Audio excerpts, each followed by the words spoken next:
Kwento ng buhay ng isang palabang babae na kailanman hindi sumuko sa lahat ng problemang kanyang naharap.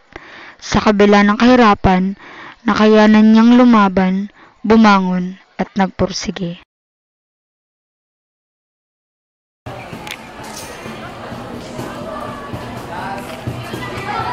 Hoy!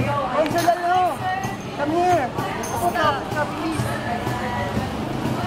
Basta pagtuturo mo ngayon. Ayun, medyo hassle. Dami kasing tinuturuan, medyo pero okay lang, rebels. Ikaw? Okay lang din. Okay lang din. Nabasa mo ba yung sa news? Yung balita? Anong balita? Yung dati nating yung si Beshi, sino ba yun?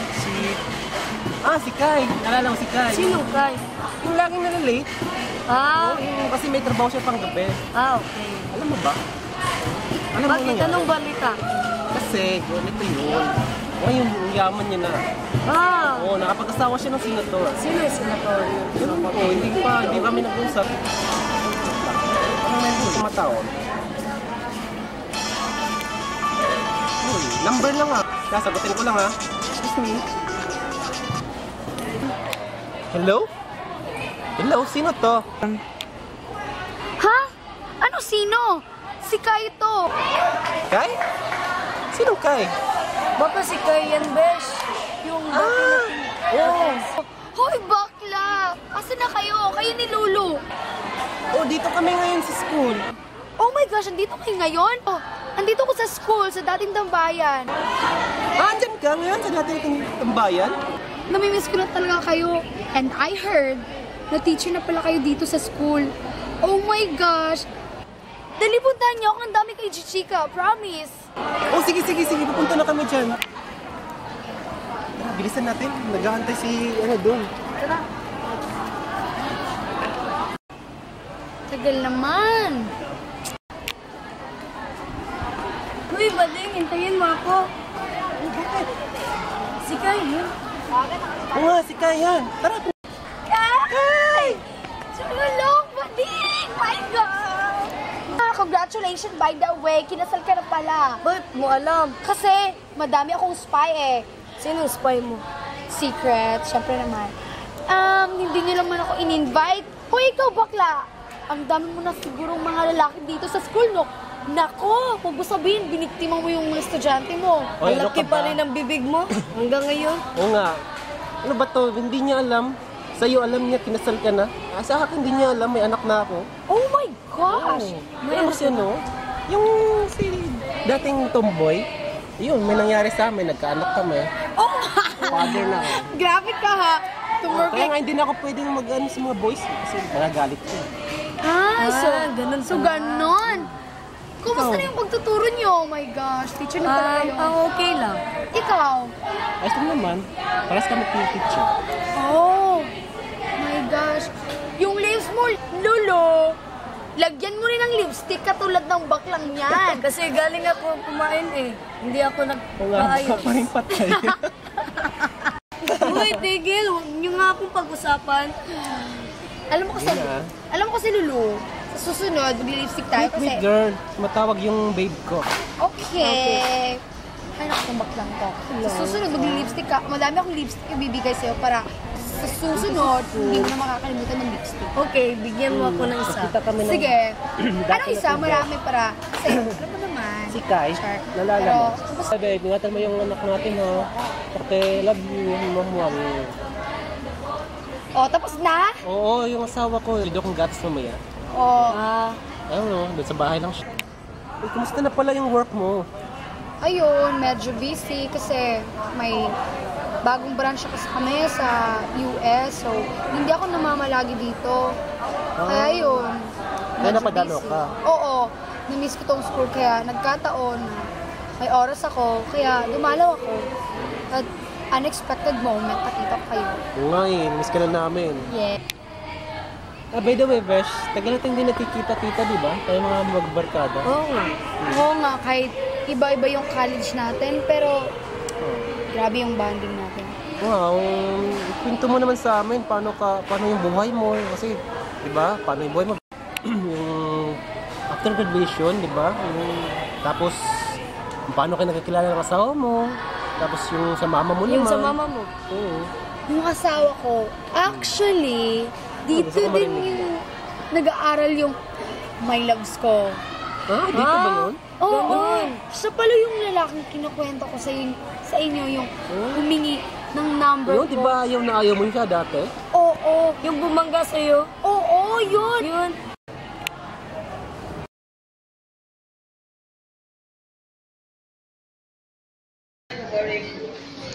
Upang masuportahan ko ang aking pag-aaral, kailangan ko ring magsikap sa pagtatrabaho tuwing gabi.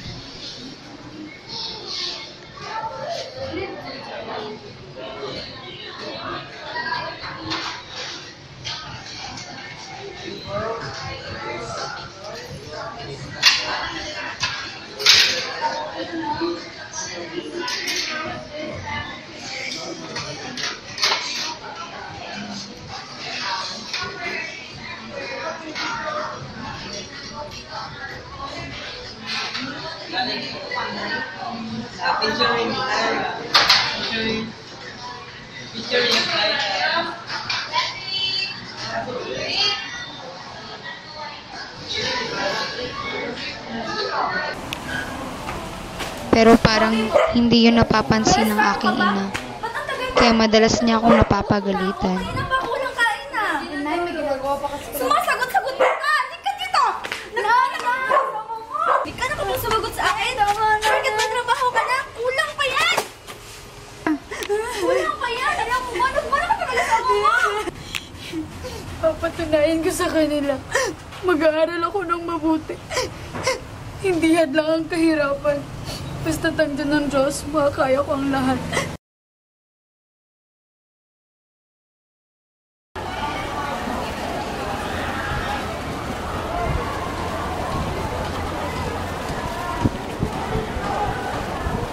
Oh, yes.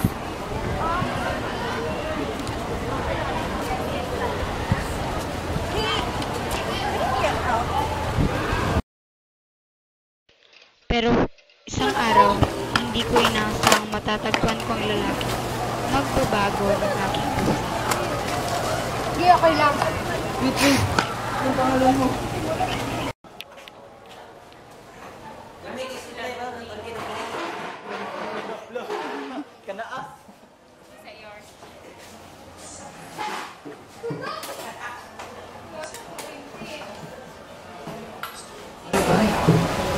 Pare, ano ba? Kasi nakita ko ito. Kaso hindi lang yan sinabi ang kanyang pangalan. Sayang. Sayang talaga. Lalo na sana. Wala tayo magagawa. Hindi nga talaga. Patupad siya kasi. Tek na itong bata to. Walang sunarte lahat. Sayang. Sayang na sayang talaga. Sayang talaga. Ito kasi bakit hindi ka nagsasalita? Bakit di ka nagsasalita? Oo nga, kanina pa yan. Isip ako pare. Ano bang Magandang babae. Ano yung bola? Hindi, magandang babae. Yung magandang babae? Magandang babae. Sinabi ko sa'yo kanina. Ah!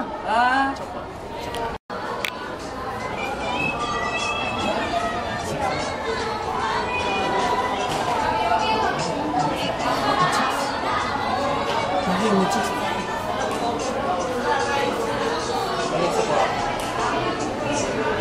Pare, siya yun. Lapitan mo pa.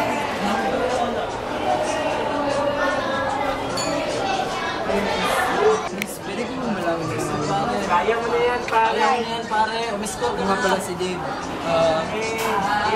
Pwede ko bang gagawin ng number?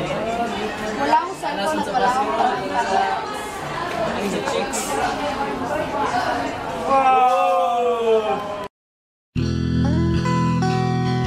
Hanggang sa kaming dalawa ay pinag-isang timpla.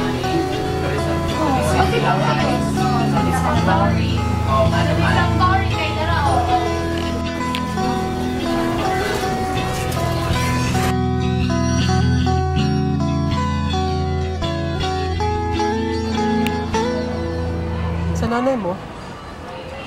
Ba't ka naging malungkot? Kasi yung nanay ko, naisip-isipan ko din na balikan yung dating bahay namin. Kahit papaano din, anak niya rin ako, nanay ko siya. Konsensya ko rin kung anong mangyari sa kanya. Kahit maraming taon na binubugbog niya ako, kinukuha niya lahat ng sahod ko, nanay ko pa rin siya. Ano pa nangyari sa kanya? Yun, nadatnan ko siya nakalatay. Ha? Oo. Naawa ko, kaya, ayun, may cancer pala siya, stage 3. Oh? Hindi ko nalaman. Ganun? Saan na siya ngayon? Pag-isip-isip ko na puntahan siya doon. Kaya ayun, nalaman ko anong kalagayan niya. Gusto nanay mo? Sa kasamang pala, pumanaw na siya. Kailan? Nung nakaraang taon, Ha? oo. Tagal na pala. Kaya ayun, Wait! Tama na tong drama. Mag-bar tayo. Bar? Mamaya na tayo mag-bar. Nagugutom ka na? Alam ko. Ako din ako gutom. Tara, Vikings tayo. Sige, go! Talaga ko na.